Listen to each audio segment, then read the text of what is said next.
बिस्मिल्लाहिर्रहमानिर्रहीम अस्सलामुअलैकुम। My name is Ali Raza and welcome to pen gravity. जी, इस लेक्चर के अंदर हम लोग डिस्कस करेंगे जो हमारा डान न्यूज़पेपर है उसके एडिटोरियल्स का एनालिसिस विद प्रैक्टिस क्वेश्चन। और इस लेक्चर के अंदर बेटा मैं जो 18th ऑफ अप्रैल और 19th ऑफ अप्रैल इन दोनों के एडिटोरियल्स आपके साथ डिस्कस करूँगा। और बस कुछ मसरूफियत ऐसी थी कि रिकॉर्ड करने का टाइम ही नहीं मिला, तो आपके लिए फिर स्पेशल जो है मैंने कहा इन दोनों को मैं इकट्ठा ही जो है कर दूं ताकि आपका जो है मिस ना हो कोई चीज़ आपकी। ठीक हो गया।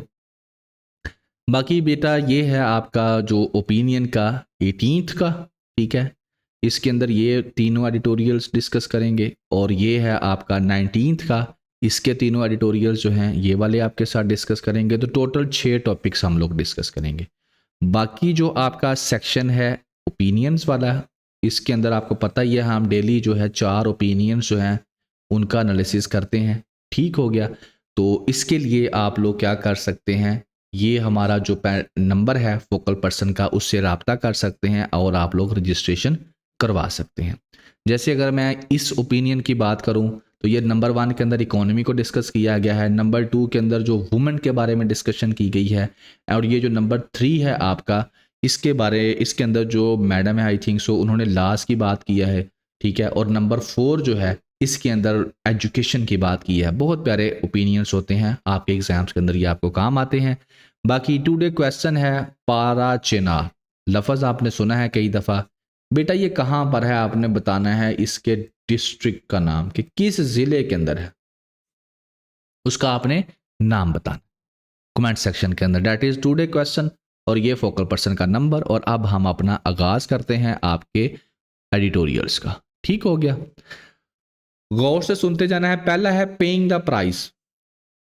अब इसके अंदर जो मेन बात है वो है क्लाइमेट चेंज की। जो मेन टॉपिक है जो CSS PMS के पर्सपेक्टिव में डाटा है वो इस्तेमाल होगा क्लाइमेट चेंज के अंदर। ठीक हो गया।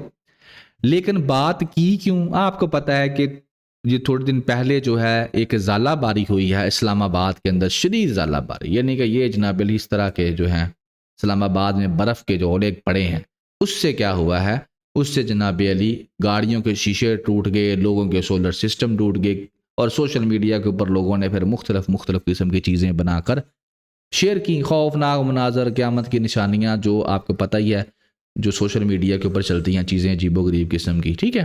तो बहरहाल ये बात को लेकर राइटर ने लिखा है और इसी को हम लोग आगे एक्सप्लेन करेंगे कि हो क्या रहा है पाकिस्तान के अंदर। कहीं पर तूफ़ान आ रहे हैं, कहीं पर जो है हवाओं के तूफ़ान हैं, कहीं पर ये वाला हेल स्टॉर्म आ रहे हैं। तो ये मुख्तलिफ चीज़ें हमारे मुल्क के अंदर हो रही हैं। ठीक है। तो ये सारी की सारी चीज़ें राइटर जो है इसके अंदर लिखता है, पहले कि क्या हो रहा है और उसके बाद क्यों हो रहा है और उसके बाद क्या करना है, ये सारा कुछ वो लिखता है। ठीक है। तो अब आप लोगों को मैं आगाज करता हूं। लेकिन climate change why action is imperative no, ये है बेटा आपका टॉपिक ऐसे राइटिंग के लिए। और ये जो मैं अभी आपके साथ डाटा डिस्कस करूंगा, जो बच्चे रजिस्टर्ड हैं वो ये इसको लेकर बेचेंगे। ठीक है। तो अब आपने गौर से सुनते जाना है। अच्छा, कहता क्या राइटर, वही बात, हेल स्टॉर्म इस्लामाबाद में हुआ। ठीक है। लोगों की गाड़ियों के शीशे टूट गए, सोलर पैनल टूट गए। पेशावर में तुरखम हाईवे के ऊपर क्या होता है, फ्लड आ जाता है। पंजाब और KPK के अंदर फसलें तबाह हो जाती हैं। तो ये पाकिस्तान में हो रहा है, यानी कि अच्छा ये सुन लें, आगे बताता हूं। आगे को होता है, कुछ दिन पहले जो आपका मेट ऑफिस है, यानी कि मेट्रोलॉजिकल ऑफिस है, उसने कहा था कि हीट वेव आनी है सिंध और बलोचिस्तान में और टेम्परेचर इतना बढ़ जाएगा। ड्राफ्ट लाइक सिचुएशन बनी हुई है पंजाब और सिंध के अंदर। ठीक है ना। और वीट की फसल को नुकसान पहुंचने वाला है। सुनते जाएं, अभी बताता हूं, कंक्लूड करता हूं। उसके बाद हेल जो है वो KPK के अंदर डैमेज कर रहा है। कंट्रास्ट है भाई यहाँ पर।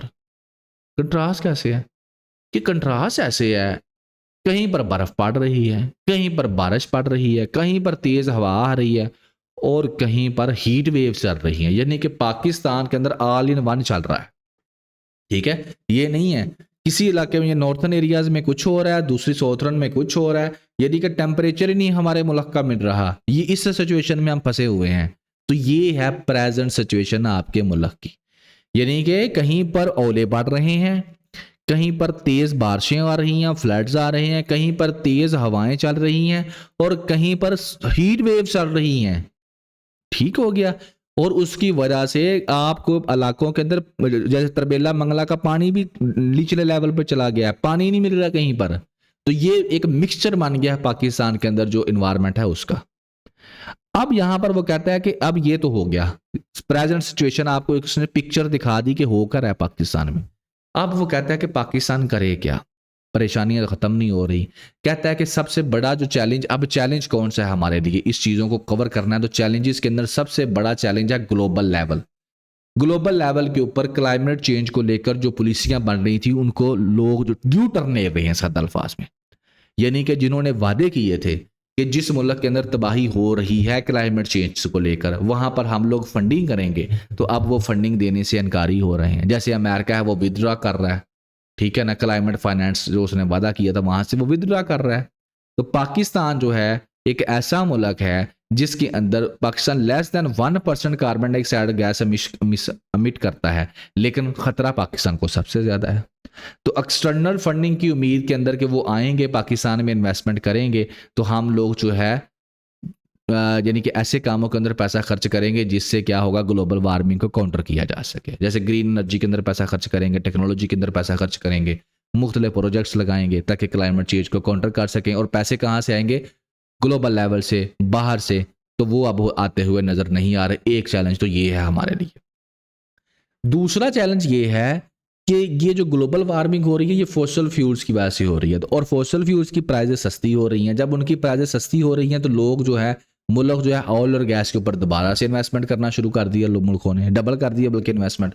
तो ये तो गलत बात है। हमें कहते हैं ग्रीन एनर्जी बनाओ और खुद जो है ऑयल और गैस के ऊपर इन्वेस्टमेंट कर रहे हैं। मीडिया रिपोर्ट्स आ रही हैं, वो कहती हैं 200 बिलियन जो है उससे भी ज़्यादा LNG के प्रोजेक्ट्स जो हैं वो लगाए जा रहे हैं, जो कि ग्लोबल जो क्लाइमेट चेंज है उसको थ्रेट कर रहे हैं। तो ये तो है हमें बाहर से प्रॉब्लम्स, बाहर से पैसा भी नहीं दे रहे और ऊपर से नए नए प्रोजेक्ट्स लगाए जा रहे हैं। मतलब क्या है कि ग्लोबल वार्मिंग कम नहीं होने वाली और हम परेशानी में फंसे हुए हैं। ये तो बाहर के। अब घर में क्या प्रॉब्लम चल रहा है, हमारे घर में सबसे बड़ा प्रॉब्लम तो ये है कि हमारे मुल्क का टेम्परेचर ही नहीं मिल रहा। कहीं पे ठंडा है, कहीं पे गर्म है, ठीक है, हमें समझ ही नहीं आ रही होकर है। कहीं पे हीट वेव चल रही हैं, कहीं पे फ्लड चल रहा है। कहीं पे हीट वेव्स हैं, कहीं पे बर्फबारी हो रही है, कहीं पे पानी है ही नहीं, सूखा पड़ा है, कहीं पे फ्लड आ रहा है। हम इस तरह की सिचुएशन में फंसे हुए हैं। तो यहाँ पर क्या हो रहा है, हम लोग जो है, और इंटरनली प्रॉब्लम इसके अलावा क्या है, इसके अलावा हमारा अपना चोलिस्तान कैनाल प्रोजेक्ट है, उसको लेकर पंजाब और सिंध आपस में जो है वो लड़ रहे हैं। तरबेला मंगला डैम है, वहां पर पानी डेड लेवल से नीचे जा चुका है और हमारी जो वीट की फसल है उसको पानी अभी लगना था फाइनल कुछ इलाकों में, वो भी नहीं लगने वाला, जिससे हमारी फूड इनसिक्योरिटी जो है वो हमारे सर पर चढ़ कर नाच रही है। ठीक है, तो ये हम इंटरनली हमें प्रॉब्लम्स हैं। अब इन प्रॉब्लम्स को अब पाकिस्तान करना कैसे, तो कहता है पाकिस्तान रिस्पॉन्ड करे क्लैरिटी के साथ और एजेंसी के साथ, ये डिले ना करे इसको, ठीक है ना, ऐसे वादे ना करे जिनको वो दे नहीं, लोगों पूरे नहीं कर सकता। और जो बाहर के मुल्क है उनके ऊपर डिपेंडेंट अपनी कम कर दे, एक नेशनल क्लाइमेट एक्शन प्लान अपना बनाए और उसके बाद उसके अंदर क्या क्या करे, उसके अंदर दो तीन काम करे। नंबर 1 जो है फोरकास्टिंग करे, फोरकास्ट के आने से पहले फ्लड आने वाला या क्या चीज़ें आने वाली हैं, ऐसा निज़ाम बनाए कि आपको पहले से पता चल जाए, ठीक है ना। इरीगेशन का सिस्टम जो है उसको बेहतर करे, फार्मिंग की प्रैक्टिसेस को बेहतर करे, ठीक है ना। वाटर कंजर्वेशन के एफर्ट्स जो है वो उनको करे। अब ये वहाँ पर लिख तो उसने दिया, आगे इसको अगर खोलते हैं तो वाटर कंजर्वेशन के अंदर जैसे ड्रिप सिस्टम है वो लगाया जाए, ठीक है ना, पानी को ज़ाया करने से बंद किया जाए। फिर गाँवों के अंदर जो है पानी को अच्छे से इस्तेमाल किया जाए। शहरों के अंदर जो ये घरों में पंप लगे हुए हैं इनको बंद किया जाए, लीकेज को बंद किया जाए, एंड मल्टीपल अदर थिंग्स हैं जो आप लोग कर सकते हैं, तो उससे पानी कंजर्वेशन हो जाएगी, ठीक है ना। फोरकास्टिंग सिस्टम से ये है कि जहाँ से कोई आने वाली चीज़ आपको पता चल जाएगा पहले से, तो ये सारी आप लोग काम कर सकते हैं, ठीक है। तो इससे क्या होगा, आप क्लाइमेट को तो नहीं बदल सकेंगे लेकिन क्लाइमेट से जो आने वाली तबाहियां हैं उनसे बच सकेंगे। सादा और सादा कर लें। नंबर 1, आप दरख्त लगाएं। पहले नंबर पे आप दरख्त लगाएं, दूसरे नंबर पे दरख्त काटें ना भाई। पहले तो ये 2 काम कर लें, ठीक है। आगे आ जाओ जी तीसरा नंबर पे माशाल्लाह गवर्नमेंट को मेरा ख्याल है कुछ करने की जरूरत नहीं है। ग्रीन एनर्जी की गवर्नमेंट बात करती है। पाकिस्तान की ग्रीन एनर्जी लोग खुद ही बनाई जा रहे हैं, देख रहे हैं सोलर कितना लग रहा है, तो ग्रीन एनर्जी पे बहुत काम हो रहा है, उसकी तो गवर्नमेंट फिगर छोड़ ही दे, क्योंकि गवर्नमेंट की अपनी बिजली नहीं बिक रही यहाँ पर। अगर मैं क्रिटिकल एनालिसिस करूँ ना, गवर्नमेंट की अपनी बिजली नहीं बिक रही। और ये पहले भी एक साथ डिस्कस कर चुका हूँ, लोग ग्रीन एनर्जी की तरफ जा रहे हैं, सोलर पैनल्स लगा रहे हैं, और गवर्नमेंट बजाय उनको सपोर्ट करने के उनको पनिश कर रही है। और पनिश कैसे कर रही है आपको पता ही है, ग्रीन मीटर का जो ऊपर जो सारा टैक्सेशन लग रही है, और ये जो आपके यूनिट्स की सेल परचेज के रेट्स हैं उनके ऊपर ये डिस्करेज करने के तरीके हैं। उस तरफ मैं नहीं जाऊंगा, वो एक अलग सा टॉपिक है। लेकिन ग्रीन एनर्जी के ऊपर पाकिस्तान की गवर्नमेंट लोग खुद ही काम करते जा रहे हैं, सोलर लगाई जा रहे हैं। ठीक है, आगे आ जाओ। आज एक किसान है, किसानों के लिए जनाब अली जो बेहतर जो लेटेस्ट टेक्नोलॉजी का उसका इस्तेमाल किया जाए, जिसके अंदर ड्रिप सिस्टम का है, स्प्रिंकल है, कम पानी जो है वो उसको ज़ाया किया जाए। फिर आपकी जो नहरें वगैरह हैं, दरिया वगैरह हैं, उनके रास्ते साफ़ कर दिए जाएँ। अगर फ्लड्स आता है तो उसको सीधा क्लियर रास्ता दिया जाए। फिर आपकी जो जनाब अली बारिश होती है, वाटर कंजर्वेशन टेक्निक्स का इस्तेमाल किया जाए। जैसे इंडिया के अंदर आपके सामने आम कुएँ बना रहे हैं वो, जिससे पानी जो है बारिश का नीचे ज़मीन के अंदर चला जाता है, आपका बेड लेवल जो है वो हाई होना शुरू हो जाता है। तो इस तरह की एक्टिविटीज़ पाकिस्तान करके क्या कर सकता है, पानी के मसले को भी हल कर सकता है, और बाकी जो आ रही हैं आफात उनको भी काफ़ी हद तक काउंटर कर सकता है। ठीक है, तो ये कुछ चीज़ें थी जो आप लोग अपने डाटा के अंदर इस्तेमाल कर सकते हैं रिगार्डिंग क्लाइमेट चेंज, लेकिन पाकिस्तान करेगा नहीं। पॉलिटिकल सोल्यूशन इसके अंदर सिंपल सी बात है, बलूचिस्तान नेशनल पार्टी के ये हेड हैं, ठीक है, ये प्रोटेस्ट कर रहे थे, और प्रोटेस्ट धरना इन्होंने दिया हुआ था, धरना इन्होंने ख़त्म कर दिया, लेकिन एहतजाज अभी भी शुरू है। इसमें क्या डिफरेंस है ये भी बता देता हूँ। तो पहले सुन लें, 20 डेज़ का इनका प्रोटेस्ट था आउटसाइड कोयटा, और इनका जो इशू था बेसिकली वो जो है ना बलूचिस्तान को लेकर था। अब ये प्रोटेस्ट कर क्यों रहे थे, मारंग बलोच जो है उसको, जो बलूचिस्तान यहजैटी कमेटी की लीडर हैं उनको पकड़ा हुआ था, साथ में उनके कुछ लीडर्स को अरेस्ट कर लिया था। तो जनाब अली उसके लिए ये प्रोटेस्ट कर रहे थे। तो अब इन्होंने धरना तो ख़त्म कर दिया, लेकिन उन्होंने कहा एहतजाज जो है वो जारी रहेगा। अब क्यों हो रहा है ये, तो क्या बलूचिस्तान की प्रॉब्लम्स क्या हैं, इश्यूज़ क्या हैं? बलूचिस्तान के अंदर टेररिज्म है, आपको पता है, ठीक है ना। वहाँ पर एक अच्छी खासी जो पॉपुलेशन है उसको साइड लाइन लगाया हुआ है, उनके राइट्स उनको नहीं दिए जा रहे, जिसकी वजह से फिर जो बोलता है उसको अरेस्ट कर लिया जाता है। ये है बलूचिस्तान में हो रहा है। अच्छा, अब अगर वो बात ये करता है कि गवर्नमेंट ने ये कहा कि हम हार्ड स्टेट बनाएंगे, चीफ ऑफ आर्मी स्टाफ साहब ने ये कहा कि हम पाकिस्तान को एक हार्ड स्टेट बनाएंगे। अब हार्ड स्टेट क्या होती है? हार्ड स्टेट बेटा जिसके अंदर स्ट्रॉन्ग गवर्नमेंट होती है उसको हम हार्ड स्टेट कहते हैं। स्ट्रॉन्ग गवर्नमेंट का मतलब ये क्या है? Rule of law, accountability, transparency, ठीक है, जस्टिस, मजबूत जस्टिस का निज़ाम, ठीक है, ये सारी चीज़ें जिसके अंदर होती हैं उसे हम कहते हैं एक मजबूत गवर्नमेंट। और जिस मुल्क के अंदर वो मजबूत गवर्नमेंट होती है उसे हम कहते हैं हार्ड स्टेट। तो चीफ ऑफ आर्मी स्टाफ साहब ने कहा कि जनाब अली ये टेररिज्म के अटैक होते हैं, हमारे कई फौजी जवान शहीद हो जाते हैं, तो क्या हम इसी तरह इनकी कुर्बानियां देते रहेंगे? नहीं, अब हम अपने पाकिस्तान को हार्ड स्टेट बनाएंगे ताकि हम जो टेररिस्ट हैं उनको काउंटर कर सकें। तो हार्ड स्टेट राइटर यहाँ पर कहता है कि हार्ड स्टेट ठीक है आप बनाएं, लेकिन ये कौन सी हार्ड स्टेट बना रहे हैं जहाँ पर जो आप हार्ड स्टेट में तो ये होता है मजबूत गवर्नमेंट, और मजबूत गवर्नमेंट क्या करती है? फ्रीडम ऑफ एक्सप्रेशन देती है। तो आप तो वो दे नहीं रहे, आप तो बलूचिस्तान वालों को आप लोग जो है बोलने ही नहीं देते, जो बोलता है उसको अरेस्ट कर लेते हैं। तो यहाँ पर राइटर कहता है कि एक अल्टरनेटिव पाथ की जरूरत है, डायलॉग की बात है, रिकॉन्सिलिएशन, मिल बैठ कर आराम से बैठ के बात कर लो, जो मसला है उसको हल कर लो। और उसकी जड़ क्या है? Kinetic and non kinetic. ठीक है, गवर्नमेंट क्या करती है? गवर्नमेंट जोर आजमाई करती है, ऑपरेशंस करती है, फोर्स का इस्तेमाल करती है, कहता है ये ना करो, ये कर लो। ये क्या है? बैठो, बात करो, डायलॉग करो, बात सुनो, मसले का हल निकालो। तो उसके लिए सबसे पहले क्या करना पड़ेगा? सबसे पहले जो भी आपको डिफरेंशिएट करना पड़ेगा किसके दरमियान? गवर्नमेंट को चाहिए कि वो पहले डिफरेंशिएट कर ले किन के दरमियान, कि बलूचिस्तान के अंदर टेररिस्ट कौन है और आम लोग कौन है। पहला काम तो ये कर ले, उनको एक जैसा डील ना करे। दूसरा काम, गवर्नमेंट ने जो गलतियां की हैं उनको मान ले और फिर आगे चले। गलतियां क्या की हैं? गलतियां की हैं इनफोर्स डिसअपीयरेंस, जिसको चाहा उठाकर ले गए, अगवा कर लिया, ठीक है, एक्स्ट्रा जुडिशियल किलिंग, ठीक है, खुद ही फैसले कर लिए, एजेंसियों ने उठा लिया। ये जो गलतियां की हैं इनको मान लें, बलूचिस्तान के अंदर जो है इस चीज़ को डिफरेंशिएट कर लें कि टेररिस्ट कौन है और आम लोग कौन है। जो आम लोग हैं उनके साथ बातचीत करें, जो टेररिस्ट हैं उनके खिलाफ ऑपरेशन करें, तो फिर बलूचिस्तान का मसला हल होगा, वरना नहीं होगा। तो ये बातें राइटर इसके अंदर लिखता है। नेक्स्ट है आपका ग्रेव डिसेक्रेशन। डिसेक्रेशन ना बेहुरमती करना किसी की, किसी पाक चीज़ की जिसको आप इज्जत की निगाह से देखते हैं, जैसे फॉर एग्जांपल अगर हमारे नबी सल्लल्लाहु अलैहि वसल्लम के बारे में कोई बात करे, कुरान मजीद के बारे में कोई बात करे या कोई ऐसी एक्टिविटी करे तो उसको हम कहेंगे उसने हमारी बेहुरमती की है। ठीक है, तो यहाँ पर क्या होता है, यहाँ पर जनाब अली ये होता है कि कुछ कब्रें हैं, उन बच्चों की कब्रें हैं, उन कब्रों को क्या किया गया है, खुदाई की गई है और उनकी बेहुरमती की गई है। और ये किया कहाँ पर गया है, ये जनाब अली यूके के अंदर हुआ है। अब राइटर यहाँ पर कहता है कि तकरीबन 85 मुस्लिम ग्रेव्स जो हैं, ठीक है, उनको यूके के अंदर क्या किया गया है, उनकी बेहुरमती की गई, जिनमें ज़्यादातर जो छोटे बच्चों की कब्रें हैं। पुलिस ने ये कहा है कि ये इंसिडेंट जो है ये basically religiously motivated hate crime है। ठीक है, बहरहाल राइटर यहाँ पर कहता है कि बहुत गलत बात हुई है। ब्रिटिश गवर्नमेंट को चाहिए कि वो एक एक्शन ले इसके ऊपर ताकि ये जो नफरत फैलाने वाली चीज़ें हैं ये कम हो सके। अगर सोसाइटी में ऐसे अटैक्स होंगे तो वो फिर जो एक डेमोक्रेटिक सोसाइटी होती है वो नहीं चल पाएगी। ठीक है ना, इस्लामोफोबिया जो है इससे बढ़ेगा।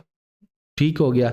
और ये बातें वो करता है कि असल में वो यहाँ पर ये भी कहता है कि ये जो काम हुए हैं ना, ये लोग क्यों करते हैं। असल में वो कहता है कि ये असल में मुसलमानों के ख़िलाफ़ आप जो सोशल मीडिया के ऊपर मुख्तलिफ़ किस्म का बोलते हैं, उनको टेररिस्ट कंसिडर करते हैं, तो उसका ये रिज़ल्ट आया है जिसकी वजह से हमको ये देखने को मिला है। तो ये एक एक्टिविटी हुई है जिसका उसने एक्सप्लेन कर दिया। बाकी ये आपका है बेटा अब 19 अप्रैल का एडिटोरियल, इसके अंदर हम लोग अब ये तीनों एडिटोरियल इनका एनालिसिस करते हैं। तो पहला जनाब अली एडिटोरियल है आपका डेड लॉक।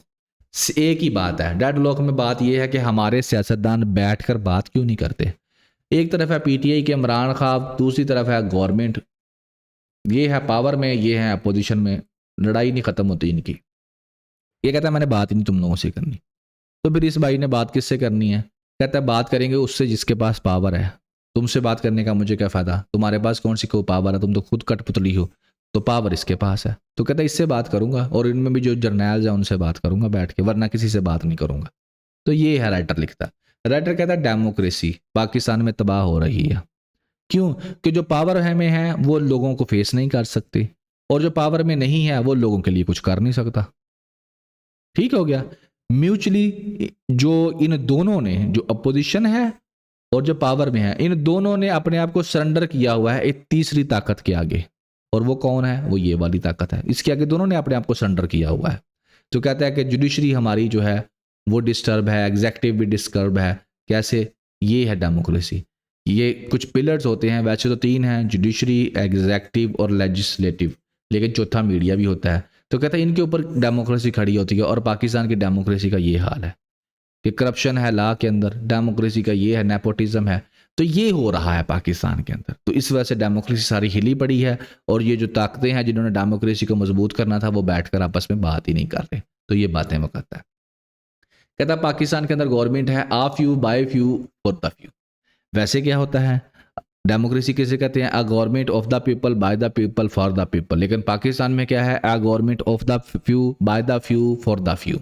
तो पाकिस्तानी जो पॉलिटिकल सिस्टम है उसके अंदर जो पॉलिटिशियंस हैं वो एक रिफ्यूज़ कर रहे हैं, वो कहते हैं हमने एक दूसरे से बात ही नहीं करनी। मिस्टर खान जो हैं बेसिकली वो क्या कहते हैं, अपने जो फॉलो पॉलिटिशियंस हैं उनसे बात ही नहीं करता। ठीक है ना, तो कहता है ये चीज़ गलत है। इन दोनों पॉलिटिकल पार्टीज़ को अपनी गलतियां जो है उनको माननी चाहिए और अमेंडमेंट्स करनी चाहिए। अगर ये ऐसा नहीं करते तो पाकिस्तान के आगे बहुत ज़्यादा परेशानियां, तो परेशानियां और बढ़ जाएंगी। तो पाकिस्तान के लिए आप बेहतर मेहरबानी करें, इस मसले को हल करें। और ये बातें करने के बाद अगर मैं पेपर पर्सपेक्टिव में लेकर जाऊं, बेटा देखें आपके जितने भी प्रॉब्लम्स हैं ना किसी मुल्क के, बेशक वो इकोनॉमी है, बेशक वो आपकी कोई भी है, टेररिज्म है, एजुकेशन है, हेल्थ है, इकोनॉमी है, वाटर है, जो मर्जी आपके इश्यूज हैं, वो सारे के सारे एक ही चीज़ के ऊपर खड़े होते हैं, political instability.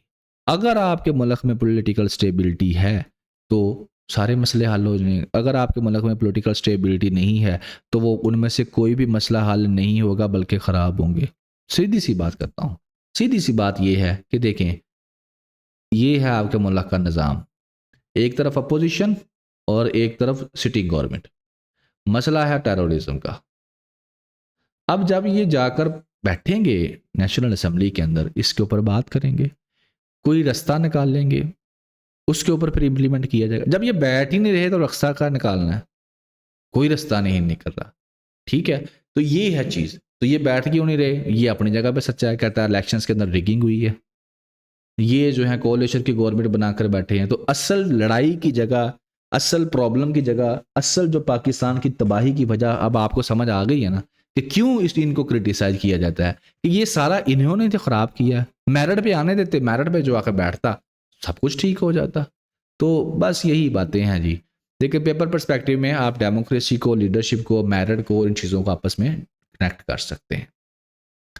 Trump versus Harvard, इसके अंदर क्या है, इसके अंदर ट्रंप साहब जो हैं वो यूनिवर्सिटियों को सजा दे रहे हैं। हर उस यूनिवर्सिटी को जो फ़लस्तीन के हक़ में बोलती है, जिसके स्टूडेंट्स फ़लस्तीन के हक़ में बोलते हैं, जिसके स्टूडेंट्स जो है रूल ऑफ लॉ की बात करते हैं, ट्रंप साहब उनकी फंडिंग बंद करने जा रहे हैं और इसके अलावा उनको बुरा भला भी कह रहे हैं। तो ये राइटर ने लिखा है यहाँ पर, ये हार्वर्ड यूनिवर्सिटी आपको पता है उसका नाम ही यहीं पर। कहता है ट्रंप के वैसे तो बहुत सारे दुश्मन हैं, लेकिन अब उसने लीड यूनिवर्सिटीज़ को अपना दुश्मन बनाया गया। एवी लीग स्कूल, ये आपसे एमसीक्यूज में अक्सर पूछा जाता है, एवी लीग क्या होता है बेटा? यहाँ पर ये बेसिकली एक ग्रुप है 8 यूनिवर्सिटीज़ का, उसको मिलाकर हम लोग ये नाम देते हैं, ठीक है। तो ये ग्रुप है, 8 यूनिवर्सिटीज़ का ग्रुप है, तो इसको मिलाकर जो है group of universities in America, तो इसको हम लोग कहते हैं एवी लीग स्कूल। ये मेन यूनिवर्सिटीज़ हैं और इनके अब क्या करने जा रहे हैं ट्रंप साहब, ज़रा सीधा पतना करने जा रहे हैं अपने हिसाब से। पहले तो ना $2 बिलियन की जो फेडरल फंड है उसको फ्रीज किया, फिर उन्होंने बैन लगाया फॉरेन एडमिशन्स के ऊपर। तो हार्वर्ड जो है उसको कहा गया डिस्ग्रेस, टीचर्स को कहा गया कि ये नफरत पैदा करते हैं, हार्वर्ड को बुरा बुरा कहा। फिर दूसरी यूनिवर्सिटीज़ को भी इसी के साथ साथ सेम काम किया उसने। इसकी रीज़न राइटर कहता क्या है, इसकी रीज़न ये है कि ये यूनिवर्सिटीज़ जो हैं ये सिखाती हैं डाइवर्सिटी, इक्विटी, ठीक है, discipline, rule of law, human rights की बात करती हैं, तो ये इनको बुरी लगती हैं। और ख़ास तौर पर प्रो फ़लस्तीन स्टूडेंट मूवमेंट यहाँ से चली, जब गज़ा के अंदर ये टारगेट कर रहे थे तो यहाँ के स्टूडेंट्स ने प्रोटेस्ट भी किया था। तो हार्वर्ड एडमिनिस्ट्रेशन ने कहा कोई बात नहीं, हम भी फाइट बैक करेंगे। हम उन्होंने रिफ्यूज़ कर दिया, हम अपना जो है अपनी फ्रीडम ख़त्म नहीं करेंगे, तुम जो मर्जी कर लो। तो हार्वर्ड के बारे में ये है कि दुनिया के बेस्ट जो माइंड्स हैं उनको वो अपनी तरफ अट्रैक्ट करता है, ठीक है ना। तो लेकिन अब अमेरिका के इन हरकतों की वजह से अब वो कई जो है अपनी अट्रैक्टिवनेस जो है वो लूज़ कर देंगे, ज़ाहिर है। पहले तो वो आप लोग स्कॉलरशिप्स के ऊपर जाते थे, लेकिन अब नहीं जा पाएंगे। अल जज़ीरा के मुताबिक 1500 फॉरेन स्टूडेंट्स और फैकल्टी जो है उनके वीज़े इन्होंने रिवोक कर दिए हैं। तो यूएसए बेसिकली चाहता क्या है, वो चाहता है एकेडमिक फ्रीडम को वो टारगेट करना चाहता है, हर इसको जो फ़लस्तीन को सपोर्ट करता है। लेकिन स्टूडेंट्स जो हैं वो पहले भी सपोर्ट करते रहे हैं, जब भी अमेरिका कुछ गलत करता रहा, बेशक वो एंटी वियतनाम वार थी तो तब भी लोगों ने, बच्चों ने प्रोटेस्ट किया और अब भी वो करते रहेंगे। So that is the story कि क्यों ये काम किया गया, ठीक है जी।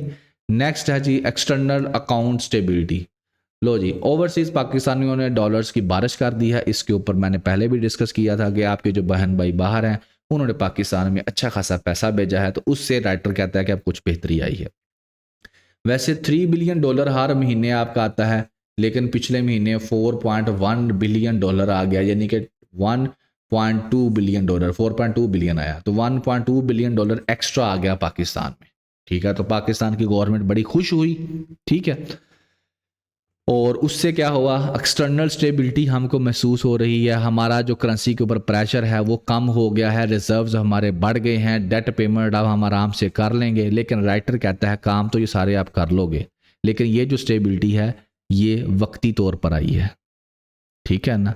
इज़ नॉट, ये बहुत लंबी स्टेबिलिटी नहीं है, वक्ती तौर पर आई है। कुछ पैसे बाहर से आए हैं, कुछ आपने ये काम किए हैं, इंपोर्ट्स वगैरह आप लोगों ने कम की हैं, ग्लोबल ऑयल प्राइसेस कम हुई हैं, टैरिफ वार चल रही है अमेरिका की, ठीक है ना।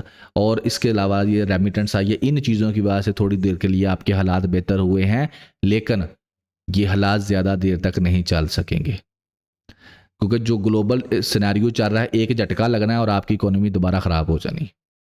तो उसके लिए आपको चाहिए स्ट्रॉन्ग फाइनेंशियल अकाउंट चाहिए। और वो कैसे बनेगा, वो बनेगा जब आपके मुल्क में फॉरेन डायरेक्ट इन्वेस्टमेंट आएगी, लंबी long term foreign direct investment आएगी, आप चीज़ें एक्सपोर्ट करेंगे, तो फिर आपकी जो है इम्प्रूवमेंट होगी, जो लंबे अरसे वाली होगी, फिर आपकी इकोनॉमी लंबे अरसे तक जो है बेहतर रह सकेगी। अगर ये जो है नहीं होती, यानी कि फ्लोज नहीं आते, फॉरेन डायरेक्ट इन्वेस्टमेंट नहीं आती इस तरह की, तो आपकी लंबी अरसे तक आपकी इकोनॉमी ठीक नहीं रह पाएगी। तो बहरहाल रेमिटेंस को जो है बढ़ना, वो कहता है कि वेलकम साइन है, लेकिन पॉलिसी मेकर्स को चाहिए कि इसको बेहतरी के लिए इस्तेमाल करें। अपनी इकोनॉमी के अंदर स्ट्रक्चरल रिफॉर्म्स करें ताकि उनकी इकोनॉमी पाकिस्तान की जो है मजबूत हो सके। वरना ये जो वक्ती तौर पर इंजेक्शंस लगते हैं, कभी IMF ने लगा दिया, कभी जो आपके बाहर बाई रेमिटेंस ओवरसीज़ की आ गई वो वाला इंजेक्शन लग गया, तो इस तरीके से फिर आपका जो मरीज़ है, आपका जो पाकिस्तान की इकोनॉमी है, वो सेहतयाब नहीं हो सकेगी। आपको इसके लिए एक परमानेंट रिफॉर्म्स करने की ज़रूरत है। दवाई के साथ साथ एक्सरसाइज की भी ज़रूरत है, एहतियात की भी ज़रूरत है। ठीक है, तो इस तरह की बातें वो इसके अंदर लिखता है। और ये आपको बात पता ही है इकोनॉमी कहाँ जा रही है हमारी, डेली बेसिस के ऊपर इसके ऊपर जो चीज़ें आती हैं वो हम आपके साथ डिस्कस करते रहते हैं। तो बहरहाल बाकी ये ओपिनियन के लिए आप लोग विज़िट कर सकते हैं वेबसाइट, और ये हमारा फोकल पर्सन का नंबर है, इससे रब्ता कर सकते हैं। और बाकी इंशाल्लाह अगर ज़िंदगी रही तो नेक्स्ट लेक्चर में फिर हाज़िर होंगे। तब तक दुआओं में याद रखिएगा। अल्लाह हाफिज़।